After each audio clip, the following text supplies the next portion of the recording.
Hi, everyone. Welcome to another episode of Coaching Conversations. Today, we're going to talk about knowing what you want, or not actually knowing how to get there. Hi there, Paul. Hi, Kapil. Yeah, and welcome to Coaching Conversations.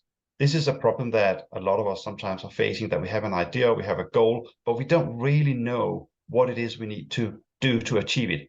And let's explore the next 5 minutes or so talking about that. Yeah, absolutely. And I think what I realize is that when people are talking about wanting to accomplish something, something big, something small, it's actually about the clarification around it and actually adding some detail about exactly what you want to actually achieve. So for me, for example, if it's about talking about health, question is, okay, I want to get healthier. What does healthier actually mean? Adding more details to what you actually want to achieve will give you much more clarity, much more direction, and that gives you a bit more visibility about how you think you can go about achieving that goal. And I think here, for example, if you're looking at health and any other goal that you really want to achieve, what we've got to remember is that it's actually the brain that does the thinking.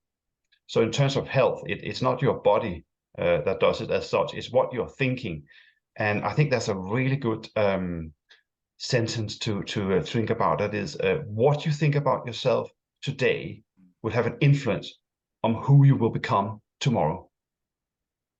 Exactly. And I think the biggest struggle is knowing that what the end result is in some ways. But the question is, how do you actually get there? What is the very first step to take? And sometimes it's best to start working backwards rather than looking at from the first step to the last step. I think everyone's different, really, right? So everyone works in different ways, and everyone's going to find a different way to approach their goal. So again, go back to the health question. It's like, okay, I want to be healthier by the end of this very process. And then working backwards could be, okay, I want to achieve, I don't know, better a fitness level, better physique. It could be, I want to eat a bit better.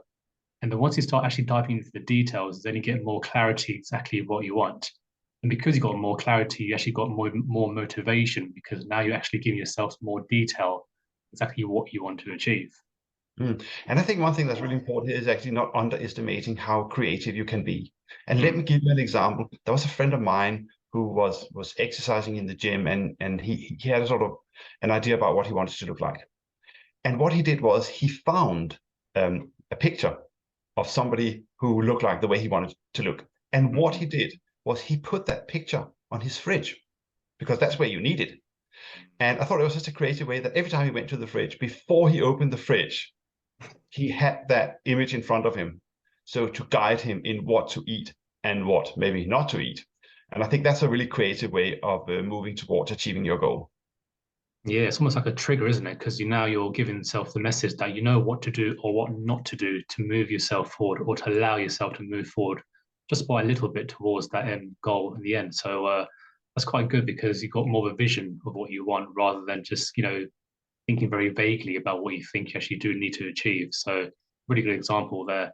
And what I've noticed just by speaking with people about what they want is when they get more of an impression, more of a detail about what they actually want to achieve, they actually become more accountable almost automatically because now they give themselves permission to think, oh yeah, I need to do this, this, and this, but not do this.